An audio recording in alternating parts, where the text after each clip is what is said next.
Russia's state-owned industrial conglomerate, Rostec, has announced the delivery of a new batch of BMD-4M airborne infantry fighting vehicles and BMP-3 infantry fighting vehicles to the Russian military.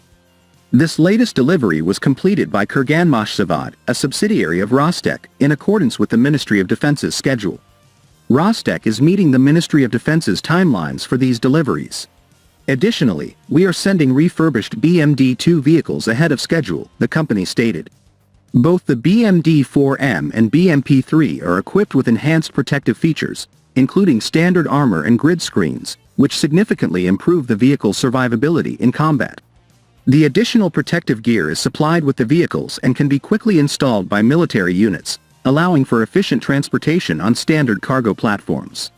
The BMD-4M and BMP-3 vehicles are known for their mobility, firepower, and protection capabilities, making them crucial assets for the Russian armed forces.